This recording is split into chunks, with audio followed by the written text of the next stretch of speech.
প্রতিদিন সে একই কাজকর্ম করতে আর ভালো লাগছে না। তার উপর যা গরম পড়েছে, তো এই গরমে রান্নাঘরে তো ঢুকতেই ইচ্ছা করছে না। প্রতিদিন ভাবি সকাল সকাল রান্না করে রান্নাঘর থেকে বেরিয়ে যাব, কিন্তু একটার পর একটা কাজ সারতে সারতে সেই বেলা হয়েই যায়। আসলে ঘরের কাজ যতই করি না কেন, কাজ আর শেষ হওয়ার নাম নেয় না।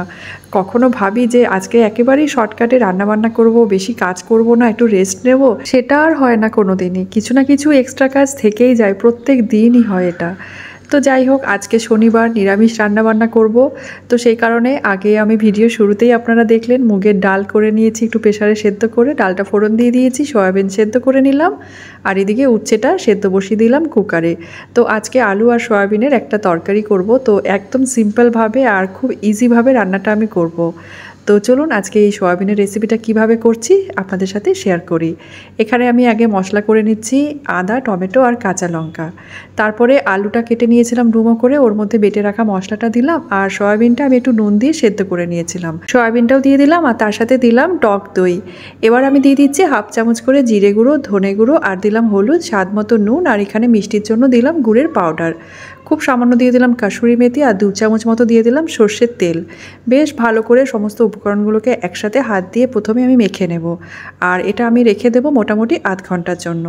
আধ ঘন্টা পর আমি কড়াইতে দিয়ে দিয়েছি সর্ষের তেল, গোটা গরম মশলা, জিরে আর তেজপাতা ফোড়ন। এবার আমি কড়াইতে দিয়ে দিলাম আলু আর সয়াবিনটা, ভালো করে নেড়েচেড়ে একেবারে লো ফ্লেমে ঢেকে রেখে রান্নাটাকে করে নিয়েছি। মাঝে মাঝে একবার করে ঢাকনাটা খুলে নাড়াচাড়া করে নিয়েছিলাম। এবার রান্নাটা মোটামুটি হয়েই এসেছে, আলুটাও সেদ্ধ হয়ে গেছে আর সয়াবিনের ওপরে তেলটা ভেসে উঠেছে। এই রান্নাটা করতে কিন্তু এক ফোঁটাও জলের ব্যবহার করতে হয় না, যেহেতু আমি দই দিয়ে একেবারে মেখে রান্নাটা করে নিয়েছি। এটা খেতেও কিন্তু ভীষণ সুস্বাদু হয়। সয়াবিনের তো আপনারা অনেক রকমের রেসিপি বানিয়ে খেয়েছেন, তবে একবার হলেও এইভাবে রান্নাটা করে দেখবেন, আশা করি আপনাদেরও খুব ভালো লাগবে। আপনারা চাইলে নামাবার সময় একটু ঘি, গরম মশলার গুঁড়ো দিয়ে দেবেন, তাহলে আরও টেস্টি লাগবে তরকারিটা খেতে। উচ্ছেটাও সেদ্ধ হয়ে গেছে, কাঁচা লঙ্কা, একটু নুন আর সর্ষের তেল দিয়ে উচ্ছেটাকে ভালো করে হাত দিয়ে মেখে নিলাম। এই গরমে আর উচ্ছেটা ভাজা করে খাচ্ছি না, এখন উচ্ছেটা সেদ্ধ করেই খাচ্ছি। আর এই যে মুগের ডাল, আলু সয়াবিনের তরকারি আর ভাত, এই ছিল শনিবারের একদম সিম্পল রান্নাবান্না। নিরামিষ রান্নাবান্নাই, শনিবারটা তো আমরা নিরামিষ খাই, তো সেই কারণে একেবারে সিম্পল রান্নাবান্না আজকে করে নিয়েছি। আর তার উপর যা গরম পড়েছে, এই গরমে কিন্তু বেশি রান্না করতেও ইচ্ছা করছে না, আর খেতেও ভালো লাগছে না। আর সয়াবিনটা দিয়া দিশার খুব ফেভারিট একটা খাবার, আর আমারও খুব ভালো লাগে সয়াবিনের যে কোনো রেসিপি। আজকের এই নিরামিষ কুকিং ব্লগটা আপনাদের সাথে শেয়ার করলাম। ভিডিওটা কেমন লাগলো অবশ্যই কমেন্ট করে জানাতে ভুলবেন না, আমি কিন্তু আপনাদের কমেন্টের অপেক্ষায় থাকবো।